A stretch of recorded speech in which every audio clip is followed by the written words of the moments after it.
Hello student, स्वागत है आप सभी का। तो पिछली क्लास में पढ़ा था कि ट्रांसफार्मर का जो वर्गीकरण है यानी ट्रांसफार्मर का जो क्लासिफिकेशन है वो किन के आधार पर किया जाता है और क्लासिफिकेशन के दौरान अपने किन किन बातों का ध्यान में रखना चाहिए। जो आज की क्लास होगी वो रहेगी कि ट्रांसफार्मर की ईएमएफ समीकरण के बारे में, कि ट्रांसफार्मर का जो ईएमएफ है यानी जो विद्युत वाहक बल है वो किन किन कारकों पर निर्भर करता है, और ट्रांसफार्मर रेशियो के बारे में यानी ट्रांसफार्मर रेशियो किसे कहते हैं। तो वीडियो स्टार्ट होने से पहले अगर आप चैनल पर नए हो तो चैनल को सब्सक्राइब करें, लाइक करें और ज़्यादा से ज़्यादा शेयर करें। तो चलिए आज का जो टॉपिक है वो स्टार्ट करते हैं। आज का जो टॉपिक रहेगा वो रहेगा हमारा ट्रांसफार्मर की ईएमएफ समीकरण, ट्रांसफार्मर की ईएमएफ समीकरण।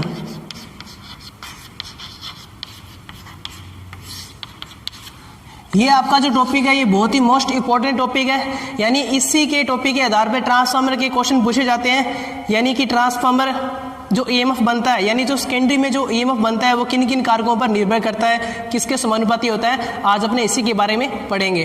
तो सबसे पहले बात करते हैं कि जो ट्रांसफार्मर के अंदर अपने डायग्राम बना लेते हैं ट्रांसफार्मर का, ये बहुत ज़रूरी है।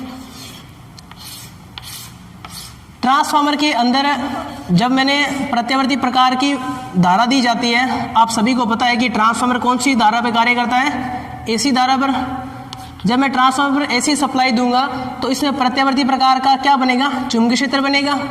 ठीक है, यहाँ तक सभी को समझ में आ गया था, क्योंकि पिछली क्लास में पढ़ा था कि ट्रांसफार्मर कैसे कार्य करता है और उसकी वर्किंग एवं प्रिंसिपल क्या है। तो जैसे क्या होगा, ये प्रत्यावर्ती प्रकार का चुंबकीय क्षेत्र सेकेंडरी में जाएगा तो सेकेंडरी क्या करेगी, इस चुंबकीय क्षेत्र का क्या करेगी, छेदन करेगी। छेदन से क्या होगा कि यहाँ पर क्या होगा, ईएमएफ उत्पन्न होगा। ये चीज़ आप सभी को पता है। आज का रहेगा कि ईएमएफ समीकरण, यानी अगर आपसे क्वेश्चन में आ जाए कि ट्रांसफार्मर कितनी वोल्टता उत्पन्न कर रहा है, आपको कुछ वैल्यू दी जाएगी तो आप किस आधार पे उस वोल्टता को निकाल सकते हो, वो आज हम पढ़ेंगे। तो सबसे पहले बात करते हैं कि जो ट्रांसफार्मर के अंदर जो सेकेंडरी में जो ईएमएफ उत्पन्न हुआ है यानी इलेक्ट्रोमोटिव फोर्स, जो विद्युत वाहक बल जो पैदा हुआ है वो किन किन कारकों पर निर्भर करता है। तो सबसे पहले बात करते हैं कि जो आपका जो फ्लक्स, यानी मैंने प्राइमरी में सप्लाई वोल्टेज दी, सप्लाई वोल्टेज के कारण क्या हुआ कि धारा का मान फ्लो हुआ। जैसी धारा जाएगी इसने कितना चुंबकीय फ्लक्स बनाया, चुंबकीय फ्लक्स का अधिकतम मान यानी मैक्सिमम फ्लक्स की वैल्यू, मैक्सिमम फ्लक्स की वैल्यू कितनी है वो जाएगी सेकेंडरी में, और उसने कितना चुंबकीय क्षेत्र उत्पन्न किया था प्राइमरी में उतना क्या करेगी, उस सेकेंडरी उसका छेदन करेगी और उससे क्या होगा कि वोल्टेज जनरेट होगी। तो यहाँ पर बात करते हैं कि सबसे पहला जो कारक होता है वो होता है कि फ्लक्स कर, यानी फ्लक्स का मान जितना ज़्यादा होगा अपना जो ईएमएफ है यानी जो इलेक्ट्रोमोटिव फोर्स है उसका भी मान क्या होगा, ज़्यादा होगा। तो सीधा सा अपने कह सकते हैं कि सबसे पहला जो समानुपात का जो संबंध आता है वो आता है कि जो वोल्टेज बनती है वो क्या होती है कि फ्लक्स के समानुपाती होती है। यानी फ्लक्स का मान बढ़ेगा तो वोल्टेज का मान भी बढ़ेगा। अगर वोल्टेज का मान घटाना है तो फ्लक्स का मान अपने कम करके वोल्टेज का मान घटा सकते हैं। अब बात करते हैं, दूसरा कारक आता है आपका फ्रीक्वेंसी। फ्रीक्वेंसी समझते हो अब कि एक चक्कर में यानी जो एक सेकंड में तय किए गए चक्रों की संख्या क्या कहलाती है, फ्रीक्वेंसी कहलाती है। आप सभी को पता है कि जो भारत की जो फ्रीक्वेंसी है वो कितनी है, 50 हर्ट्ज है।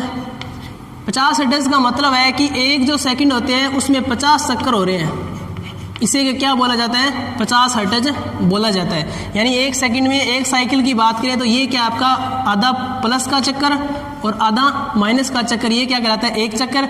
यानी ऐसे 50 चक्कर एक सेकंड में होने वाली जो उसे क्या बोला जाता है, फ्रीक्वेंसी बोला जाता है, जो भारत की कितनी है, 50 हर्ट्ज है। यहाँ तक समझ में आया। अब बात करते हैं कि जो यहाँ पर जो सप्लाई दी है उसकी फ्रीक्वेंसी का मान है 50 हर्ट्ज। अब क्या होगा कि फ्लक्स के अंदर जो धारा में क्या हो रहे हैं, परिवर्तन हो रहे हैं, ऐसी प्रकार की क्या है, धारा है। तो फ्लक्स के अंदर जो परिवर्तन हो रहे हैं, इस जो ये फ्रीक्वेंसी क्या है, आपकी सप्लाई फ्रीक्वेंसी नहीं है, ये किसकी फ्रीक्वेंसी है, फ्लक्स परिवर्तन की फ्रीक्वेंसी है। यानी फ्लक्स में कितने और परिवर्तन हो रहे हैं इसी का ये एफ दर्शाया गया है। यानी एफ किसका मान है कि चुंबकीय फ्लक्स में कितने परिवर्तन हो रहे हैं, ये क्या है, चुंबकीय फ्लक्स की क्या है, फ्रीक्वेंसी है। तो अगर चुंबकीय फ्लक्स के अंदर ज़्यादा परिवर्तन होंगे तो कंडक्टर क्या करेगा, ज़्यादा छेदन करेगा, और ज़्यादा छेदन से क्या होगा कि ईएमएफ भी क्या मिलेगा, ज़्यादा मिलेगा। ठीक है, तो यहाँ पर बात करते हैं कि जो फ्रीक्वेंसी का मान, ये किसकी फ्रीक्वेंसी है आपको याद, फिर से दोबारा बता देता हूँ कि ये सप्लाई फ्रीक्वेंसी नहीं है, ये है कि फ्लक्स में परिवर्तन हो रहे हैं उनकी फ्रीक्वेंसी है, यानी फ्लक्स की फ्रीक्वेंसी है। अब बात करते हैं कि जितनी ज़्यादा क्या होगी कि फ्लक्स के अंदर फ्रीक्वेंसी होगी उतने ज़्यादा क्या मिलेगा अपने को, ईएमएफ मिलेगा। अब बात करते हैं जो लास्ट पॉइंट आता है वो आता है टर्नों की संख्या, यानी एन से दर्शाया जाता है टर्न की संख्या।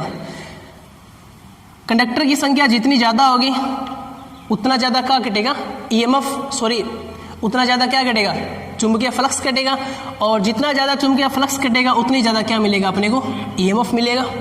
तो सीधी सीधी इस बात आती है कि जो ट्रांसफार्मर का जो वोल्टेज होती है, यानी जो सेकेंडरी में जो वोल्टेज पैदा होती है, वो सबसे पहले जो सप्लाई फ्रीक्वेंसी यानी फ्रीक्वेंसी का मान परिवर्तन क्या होंगे, फ्लक्स में ज़्यादा होंगे। सबसे पहले बात करते हैं अपने फ्लक्स की, यानी फ्लक्स का मान जितना ज़्यादा होगा उतनी ज़्यादा क्या होगी, वोल्टेज होगी।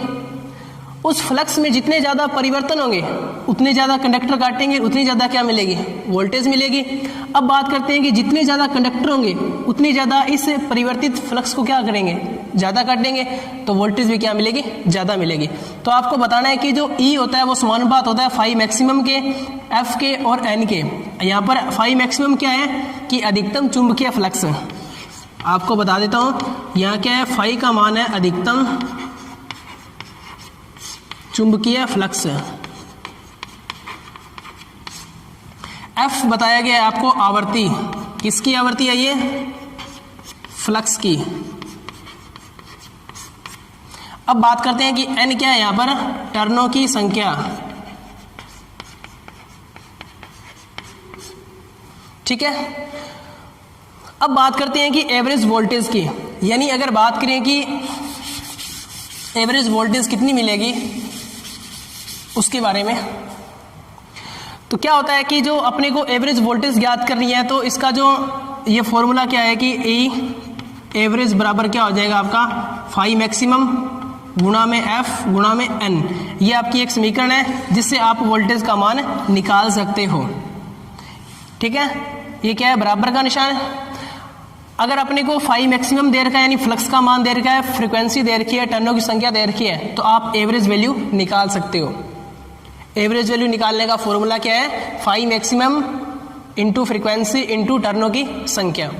अब बात करते हैं कि जो एवरेज वैल्यू अपने जो घरों के अंदर जो उपकरण होते हैं, जो इलेक्ट्रिसिटी के जो उपभोक्ता होते हैं, वो क्या करते हैं कि आरएमएस वोल्टेज पर क्या करते हैं, कार्य करते हैं, ठीक है। जैसे कि मेरे पास वोल्ट मीटर है, तो वोल्ट मीटर से अगर मैं सिंगल फेज सप्लाई को मेजरमेंट करता हूँ तो वो बताएगा कि 240 वोल्ट, तो आपका जो 240 वोल्ट क्या होता है, आरएमएस वैल्यू होती है, ठीक है। तो अपने को क्या है कि अगर क्वेश्चन में आए कि आप आरएमएस, सीधा आता है कि सेकेंडरी में उत्पन्न वोल्टेज का मान बताइए, तो अपने को किसके मान को बताना है, आरएमएस का, ना कि एवरेज वैल्यू का। तो आरएमएस वोल्टेज निकालने के लिए क्या होता है कि अपने पास किसकी वैल्यू दे रखी है, एवरेज वैल्यू दे रखी है। तो आप सभी को पता है कि फॉर्म फैक्टर, जिसे फॉर्म फैक्टर का जो मान होता है वो क्या होता है, 1:1 होता है। बराबर ये किसका रेशो होता है, यानी फॉर्म फैक्टर किन का अनुपात होता है, तो आप सभी को पता है कि आरएमएस यानी प्रभावी बटे औसत का, यानी मैं बोल सकता हूँ यहाँ पर एवीजे, एवरेज का, यानी आरएमएस बटे एवरेज वैल्यू किन का रेशो होता है, क्या कहलाता है, फॉर्म फैक्टर कहलाता है। और फॉर्म फैक्टर का जो मान होता है वो क्या होता है, 1.1 होता है। अपने को किसका मान निकालना है, अपने को आरएमएस वैल्यू निकालनी है, यानी आरएमएस की समीकरण चाहिए अपने को, ठीक है। तो आरएमएस समीकरण निकालने के लिए एवरेज वैल्यू की जगह मैं ये वैल्यू लिख सकता हूँ। तो यहाँ पर क्या होगा कि 1.11 आरएमएस बट्टे के अंदर जो एवरेज है मैं इसका मान रख देता हूँ, फाई मैक्सिमम और एफ और टर्नों की संख्या। अब मैं वज्र गुणा करूंगा, यानी मुझे किसका मान चाहिए, आरएमएस का। तो आरएमएस किसका, ई आरएमएस, यानी वोल्टेज किसकी चाहिए, आरएमएस की। ये क्या हो जाए, मल्टीप्लाई हो जाएगा, ठीक है। इससे पहले यहाँ पर एक मिस प्रिंटिंग रह गई है, थोड़ा सा एरर आ गया, एक चीज़ बताना भूल गया मैं आपको। तो पहले बात करते हैं कि जो एवरेज होती है, यहाँ पर क्या आएगा आपका, 4 आएगा, 4 को मल्टीप्लाई किया जाता है। अब ये 4 किस लिए आता है, ये नियतांक होता है 4 क्या होता है, नियतांक। नियतांक क्या होता है कि अपनों ने पढ़ा था कि जो फ्रीक्वेंसी होती है इस प्रकार से क्या होता है, ये एक साइन वेव है।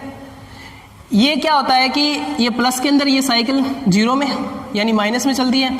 अब क्या होगा कि इस फ्रीक्वेंसी के अंदर यहाँ से जीरो से स्टार्ट होती है तो क्या होगी, एक बार क्या होगी अधिकतम को प्राप्त करेगी, फिर क्या होगा दूसरी बार जीरो को एक बार, फिर अधिकतम को क्या है दोबारा, फिर जीरो को क्या है दोबारा। यानी बोल सकते हैं कि जो एक साइकिल में क्या हो रहे हैं कि अधिकतम और शून्य जो मान प्राप्त हो रहे हैं उनकी कुल संख्या कितनी हो रही है, 4 हो रही है। और इसी साइकिल से क्या हो रहे हैं, धारा फ्लो हो रही है, और इसी से क्या हो रहा है कि परिवर्तन फ्लक्स का भी क्या हो रहा है, परिवर्तन हो रहा है।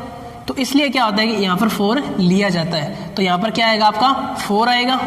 अब अगर ERMS यानी एवरेज वैल्यू की अगर बात करें तो क्या आ जाएगा 4 फाई मैक्सिमम फ्रीक्वेंसी और n, ये आपका फॉर्मूला हो जाएगा कंप्लीट। ये मैंने पहले 4 बताना भूल गया था, ठीक है। अब बात करते हैं कि अपने बाद में कि अपने को क्या चाहिए, RMS वैल्यू चाहिए। RMS की वैल्यू के लिए क्या करना पड़ेगा कि फॉर्म फैक्टर यानी 1.11 बराबर क्या होता है, RMS क्या होता है, एवरेज वैल्यू होती है। एवरेज वैल्यू का मान है लिख देता हूँ, यानी 4 फाई मैक्सिमम फ्रीक्वेंसी और n। अब मैं इसका वजन गुणा करूंगा तो क्या होगा कि ERMS बराबर में क्या होगा 4.44 यानी 1.1 का 4 से गुणा करें तो क्या आएगा 4.44 phi maximum into frequency into टर्नों की संख्या। ये आपकी क्या हो जाती है RMS वोल्टेज ज्ञात करने की समीकरण। ये क्या है एक्चुअल में EMF समीकरण है। अब क्वेश्चन क्या आएगा कि एक 500 kV का ट्रांसफार्मर, उसमें अधिकतम चुंबकीय फ्लक्स से 400 वेबर उत्पन्न हो रहा है, फ्रीक्वेंसी का मान क्या है 50 हर्ट्ज है, ठीक है। ये तो फाई का मान और ये फ्रीक्वेंसी का मान, और उसमें है 50 टर्न लगाए गए हैं यानी 5000 मान लेते हैं। 5000 क्या है यहाँ पर, n का मान क्या है 5000। तो इसके द्वारा उत्पन्न किए गए EMF की गणना करें तो आपको क्या करना है कि 4.44 को ये आपकी वैल्यू रख देनी है, सबको मल्टीप्लाई करके आपका जो ERMS वैल्यू है वो आ जाएगी। वो किस में आएगी ERMS वैल्यू, वोल्ट में आएगी, क्योंकि EMF होता है इलेक्ट्रोमोटिव फोर्स, उसका जो प्रतीक क्या होता है E होता है, वह उसका यूनिट क्या होती है वोल्ट होती है। उसको मेजरमेंट किस में किया जाता है, वोल्ट के अंदर। तो यहाँ तक सभी को समझ में आया। अब बात करते हैं कि क्वेश्चन क्या आएगा। क्वेश्चन ऐसे पूछ सकते हैं कि प्राइमरी में वोल्टता ज्ञात करें, तो प्राइमरी में अगर ज्ञात करेंगे तो यहाँ पर क्या लगा देंगे, मैं P लगा दूंगा। बाकी सेम चीज क्या रहेगी, सेम रहेगी। ये कांस्टेंट होता है नियतांक। फाई मैक्सिमम क्या होगा कि प्राइमरी में उतना फ्लक्स उत्पन्न हो रहा है, उतनी कौन से में जाएगा, सेकेंडरी में जाएगा कोर के माध्यम से, ठीक है। फ्रीक्वेंसी की बात करेंगे, फ्लक्स में जितने परिवर्तन प्राइमरी में हो रहे हैं उतने परिवर्तन कहाँ होंगे, सेकेंडरी में होंगे। अब बात करते हैं टर्नों की संख्या। एक आइसोलेशन ट्रांसफार्मर ऐसा होता है जिसमें प्राइमरी में टर्नों की संख्या सेम होती है और सेकेंडरी में क्या होती है, समान होती है। यानी प्राइमरी में अगर 10 टर्न है तो सेकेंडरी में कितने होंगे, 10 टर्न होंगे, ठीक है। अब बात करते हैं कि यहाँ पर अगर पूछा जाए आपसे क्वेश्चन में कि प्राइमरी में टर्नों की संख्या दे रखी है आपको 10 है, तो आप बताइए कि सेकेंडरी में यानी इस प्राइमरी में वोल्टता का मान, तो आप ये लगा दोगे। अगर आपसे पूछा जाए कि सेकेंडरी में यानी सेकेंडरी में आपको पूछा जाए तो आप क्या बताओगे कि ERMS, आपको कुछ नहीं करना, पूरा फॉर्मूला क्या रहता है नियतांक फाई मैक्सिमम गुणा में फ्रीक्वेंसी गुणा में n क्या आ जाएगा, यहाँ पर सेकेंडरी के टर्न आ जाएंगे। ये किसकी होगी, सेकेंडरी में, यानी ये होगी प्राइमरी में EMF और ये हो गया आपका सेकेंडरी में EMF।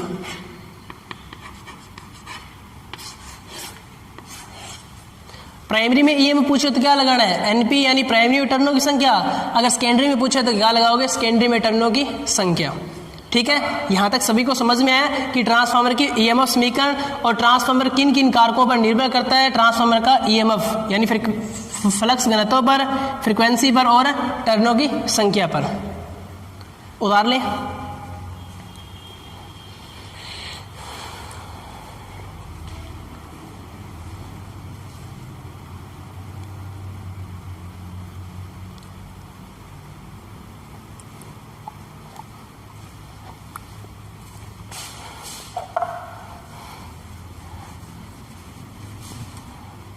यहाँ पर आपको पता है कि FM फाई मैक्सिमम क्या है, चुंबकीय फ्लक्स घनत्व, अधिकतम चुंबकीय फ्लक्स घनत्व नहीं आएगा, चुंबकीय फ्लक्स ओनली फॉर। अगर यहाँ पर B होता तो क्या आता, चुंबकीय फ्लक्स घनत्व आता। ओनली फॉर यहाँ पर क्या दिया गया है, फाई दे रखा है, तो क्या होगा, चुंबकीय फ्लक्स अधिकतम। F क्या है, फ्रिक्वेंसी, N क्या है, टर्नों की संख्या। ये चीज लिख लेना आप। आगे बात करते हैं, ये था ट्रांसफार्मर की EMF समीकरण। इसके क्या होते हैं कि क्वेश्चन आपसे न्यूमेरिकल क्वेश्चन आए नहीं है अभी तक, और क्या पता आपके लिए आ जाए। इसके लिए क्या होता है कि पूछा जाता है कि निम्न में से जो ट्रांसफार्मर की जो EMF समीकरण है वो निम्न में से सही है या नहीं है। क्या होता है कि ये फाई है यानी फ्लक्स होता है। आप सभी को पता है कि फाई का जो ज्ञात करने का जो फॉर्मूला होता है वो क्या होता है कि B बटा क्या होता है, A होता है। फाई बराबर क्या होता है, B बटा A। ठीक है। अब अगर बात करते हैं कि अपने को, सॉरी ऐसा नहीं होता है कि जिस प्रकार से जो फाई होता है, फाई याद करने का फॉर्मूला होता है वो होता है B इंटू में क्या होता है, A होता है। अगर B का बात करें तो क्या होता है, फाई बटा में A होता है। ये अपन ने पढ़ चुका है मैग्नेट वाले जो चैप्टर के अंदर पढ़ा था कि जो चुंबकीय फ्लक्स घनत्व ज्ञात करने का फॉर्मूला क्या होता है, फाई बटा में A होता है। ठीक है। अगर बात करें कि फ्लक्स का निकालना है तो क्या हो जाएगा, B इंटू अधिकतम चुंबकीय फ्लक्स घनत्व। B क्या होता है, चुंबकीय फ्लक्स घनत्व, और A क्या होता है, कटाक्ष क्षेत्रफल यानी एरिया। तो यहाँ पर अगर बात करें कि समीकरण के अंदर क्वेश्चन क्या आएगा कि ये इस प्रकार से समीकरण दे देगा और आपको पूछेगा कि निम्न में से समीकरण क्या है, सही है या नहीं है। तो यहाँ पर अगर बात करते हैं कि 4.44 फाई मैक्सिमम गुणा में फाई की जगह क्या दे देगा वो, यहाँ पर B बट्टा B गुणा में A लिख दिया इसने, और यहाँ पर लिख दिया आपको फ्रीक्वेंसी, और यहाँ पर टर्नों की संख्या। ये भी आपकी समीकरण सही है, ये भी सही है, और ये भी क्या है, सही है। इसने क्या किया कि B इंटू A किसका मान लिख दिया, इसने फाई का मान लिख दिया। यानी फाई निकालने का जो फॉर्मूला क्या होता है, B गुणा में A होता है। तो आपको ध्यान में रखना है कि समीकरण पूछेगा, 4 ऐसे समीकरण लिख देगा जिसमें से क्या होंगे, कुछ मान मिसिंग होंगे, कुछ क्या होंगे, सही होंगे। अब बात करते हैं कि जैसे कि मैंने ये समीकरण ले ली, ठीक है,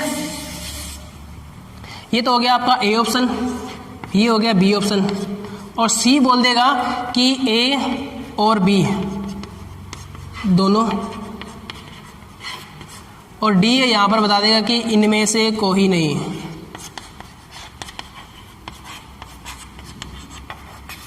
तो आप क्या बताओगे, आपने तो एक ही फिर ये पढ़ी है कि 4.44 फाई मैक्सिमम F और N टर्नों की संख्या। अगर प्राइमरी में है तो P लगा देंगे, सेकेंडरी में तो S लगा देंगे। तो आप क्या कर दोगे, B कर दोगे, और आप बोलोगे हमारा क्वेश्चन क्या हो गया, सही हो गया। जैसे क्या आएगा कि IIT का या फिर रिजल्ट आएगा या फिर मेन कंपटीशन का रिजल्ट आएगा, तो आप देखो कि मेरा ये क्वेश्चन गलत हो गया, क्योंकि यहाँ पर क्या होता है कि फाई मैक्सिमम की वैल्यू क्या रख दी इसने, B गुणा में A रख दी। तो इसका जो राइट आंसर हो गया वो क्या होगा, A और B दोनों होंगे।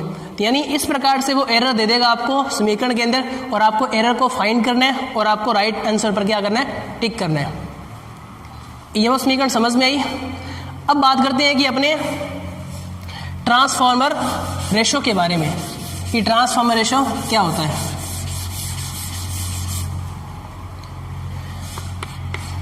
ट्रांसफार्मर रेशो, ट्रांसफार्मर रेशो की अगर बात करें कि प्राइमरी में टर्नों की सेकेंडरी में टर्नों की संख्या वह प्राइमरी में टर्नों की संख्या का अनुपात क्या कहलाता है, आपका ट्रांसफार्मर रेशो कहलाता है। यानी सेकेंडरी में टर्नों की संख्या और प्राइमरी में टर्नों की संख्या का जो अनुपात होता है वो क्या कहलाता है, आपका ट्रांसफार्मर रेशो कहलाता है। और इसको K से दर्शाया जाता है। इसका जो प्रतीक होता है K होता है, इसका कोई मात्रक नहीं होता है, इसका कोई मात्रक नहीं होता है। अगर आपको बात की जाए कि K का मान, मैंने बताया था कि स्टेप अप और स्टेप डाउन के अंदर K का वैल्यू बताई थी। अगर K का मान ज़्यादा है तो ट्रांसफार्मर क्या होगा, स्टेप अप होगा। अगर K का मान कम है तो क्या होगा, स्टेप डाउन होगा। ये चीज़ पढ़ी थी अपनों ने। अब बात करते हैं कि ट्रांसफार्मर के अंदर रेशो के बारे में। यानी सबसे पहले जो आपका जो पॉइंट आता है वो आता है कि ट्रांसफार्मर का कुंडलन अनुपात। ट्रांसफार्मर का कुंडलन समझते हो ना सभी लोग, वाइंडिंग रेशो, इसे बोला जाता है वाइंडिंग, ट्रांसफार्मर का वाइंडिंग रेशो। वाइंडिंग रेशो की अगर बात करें कि अपनों ने जो समीकरण पढ़ी थी, आप सब जानते हैं कि जो एफिशिएंसी होती है वो क्या होती है, आउटपुट बटे में क्या होता है, इनपुट, गुणा में क्या होता है, 100 होता है। तो अपने क्या होता है कि आउटपुट बटा इनपुट, यानी सेकेंडरी को पहले लिया जाता है, प्राइमरी को बाद में। तो यहाँ पर भी अपना ऐसा करेंगे, यानी ES यानी सेकेंडरी में उत्पन्न वोल्टेज का अनुपात बराबर क्या होगा यहाँ पर EP यानी प्राइमरी में। अब बात करते हैं कि अपने को क्या चाहिए, कुंडलन अनुपात चाहिए। तो ES ज्ञात करने का, यानी सेकेंडरी में मुझे EMF ज्ञात करना है, तो क्या करूँगा मैं, समीकरण लगाऊंगा वो वाला फॉर्मूला, फाई मैक्सिमम गुणा में F गुणा में N का क्या होगा आपका यहाँ पर सेकेंडरी, क्योंकि सेकेंडरी में टर्नों की संख्या, तभी मैं क्या करूँगा कि EMF सेकेंडरी का मुझे ज्ञात होगा। प्राइमरी में ज्ञात करना तो क्या करूँगा 4.44 फाई मैक्सिमम फ्रिक्वेंसी और NP। अब क्या होगा कि ये दोनों मान इसमें कट जाएंगे, ठीक है। अब बचेगा क्या कि बचा क्या कि K बराबर ES बटे EP बराबर में क्या बचा NS बटे में NP। तो ये होता है आपका ट्रांसफार्मर के अंदर वाइंडिंग का अनुपात। क्या होता है कि ES यानी सेकेंडरी वोल्टता बट्टे क्या होगा प्राइमरी वोल्टता बराबर क्या होगा कि सेकेंडरी टर्न बट्टे प्राइमरी टर्न। ये आपका क्या कहलाता है, वाइंडिंग रेशियो कहलाता है। अब इसके आधार पर क्वेश्चन क्या आएंगे कि आपसे पूछा जाएगा कि एक 1000 kVA का ट्रांसफार्मर, उसमें प्राइमरी में वोल्टता का अनुपात है 10, यानी 10 वोल्ट मान लेते हैं अपने एक छोटा मान। प्राइमरी में वोल्टता है 10 वोल्ट, यानी आपको वोल्टेज ऐसे नहीं देगा। आजकल इसका क्रेज क्या हो गया, खत्म हो गया है। यानी पहले क्या था कि प्राइमरी में वोल्टता, सेकेंडरी में वोल्टता। अब क्या होगा कि ऐसा आता है कि 400/600। 400/600 का मतलब क्या है, ये तो क्या है कि पहले जो आ रही है वो किसकी है, प्राइमरी की रेटिंग है, और जो बाद में आ रही है वो किसकी है, सेकेंडरी की रेटिंग है। ये चीज़ आपको याद में रखनी है। जो बाद में आ रही है वो क्या है, सेकेंडरी की है। यानी ये क्या है EP का मान, और ये क्या है ES का मान। इतना दे दिया, यानी 100 kV 1000 kV का ट्रांसफार्मर है जिसमें वोल्टता रेशो 400/400 है। उसमें सेकेंडरी में टर्नों की संख्या यानी NS में टर्नों की संख्या कितनी है आपकी 200 टर्न है। तो प्राइमरी में टर्नों की संख्या ज्ञात करें, यानी NP का मान ज्ञात करें। तो आप कैसे करोगे, फॉर्मूला है अपने पास, क्या करोगे ES की वैल्यू रखोगे। ES की वैल्यू क्या है यहाँ पर, यानी सेकेंडरी में वोल्टता कितनी है 600 बट्टा प्राइमरी में वोल्टता कितनी है 400 बराबर में क्या हो जाएगा NS, यानी सेकेंडरी में टर्नों की संख्या कितनी दे रखी है 200। बात करें कि NP क्या करना है, ज्ञात करना है, वर्जा गुणा होगा, यानी NP बराबर क्या आ जाएगा 400 गुणा में कितना हो जाएगा 200 बट्टे के अंदर कितना आ जाएगा 600। ये चला गया 2 0 से, ये चला गया 3 पे, ठीक है। और उसके बाद में इसको अपने कैंसिल आउट करेंगे तो कितना आएगा आंसर, 3 एकम 3 पे गया, 1 बचा 0, 3 तिया 9, फिर 1 बचा 3 तिया 9, ऐसे करके, यानी 3 एकम 3, फिर आएगा 3 तिया 9, फिर आएगा 13 पे चला गया, फिर 0 था 3 तिया 9, फिर आएगा 3.3, यानी ये आ गया आपके। अपने मान सकते हैं कि 134 टर्न। टर्न क्या होते हैं, कभी माइनस में नहीं आते, सॉरी पॉइंट में नहीं आते। इसका क्या आएगा कि 134 टर्न। अपने क्या है कि वैल्यू को अनुमानित लिया था, यानी अपने को अनुमान से वैल्यू ली थी, इसलिए क्या आ रहे हैं कि टर्न आ रहे हैं माइनस के पॉइंट में आ रहे हैं। तो आपको इस तरीके से आप क्या है कि इस सूत्र की सहायता से आप निकाल सकते हो। तो आपको उतारना कितना है कि ट्रांसफार्मर कुंडलन अनुपात लिखना है, ये लिखना है, और आपको ये फॉर्मूला उतारना है। ये था आपका सवाल, इतना उतारें।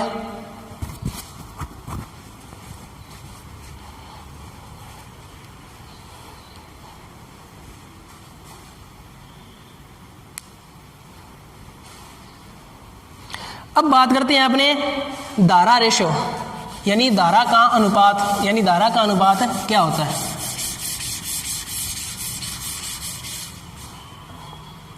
आप सभी को पता है कि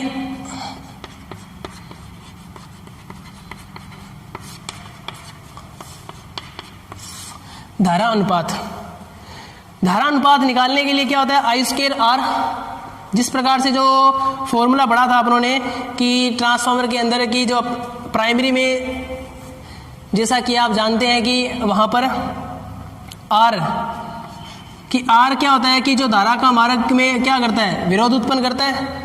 ठीक है, तो सबसे पहले अपने धारा का अनुपात पढ़ते हैं। तो धारा के अंदर क्या होता है कि आर क्या करता है, विरोध करता है किसका, धारा का।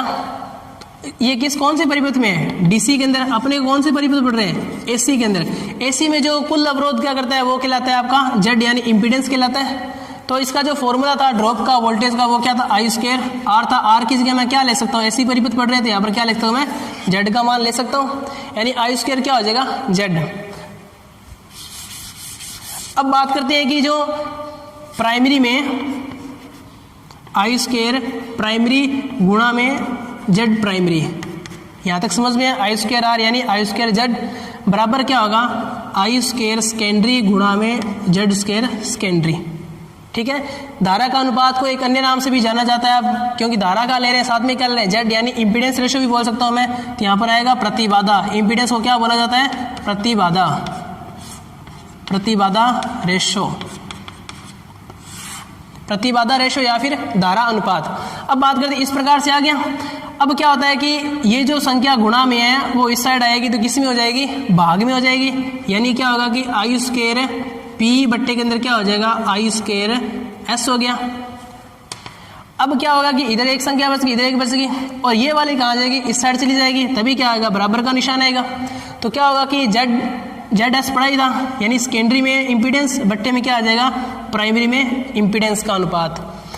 स्क्वायर है दोनों पे, तो इस पे क्या लग जाएगा, रूट लग जाएगा। जो नया रेशो आएगा वो क्या आएगा कि आई पी बट्टे के अंदर क्या आएगा, आई एस बराबर में आएगा जेड सेकेंडरी बट्टे में जेड प्राइमरी का अंडर द रूट। ही आपका कहलाता है impedance ratio with current ratio, यानी इंपीडेंस के अंदर और धारा के अंदर क्या संबंध है। तो क्या होगा कि आई प्राइमरी बटे सेकेंडरी और सेकेंडरी बट्टे में प्राइमरी जेड। ये था आपका प्रतिबाधा यानी इंपीडेंस रेशियो। क्वेश्चन क्या आएगा कि इंपीडेंस दे देगा आपको सेकेंडरी या फिर प्राइमरी का, और प्राइमरी की धारा दे देगा, पूछ लेगा कि सेकेंडरी में धारा का मान बताएं। ठीक है, इस प्रकार से आप कर सकते हो। अब बात करते हैं अपने लास्ट पॉइंट की,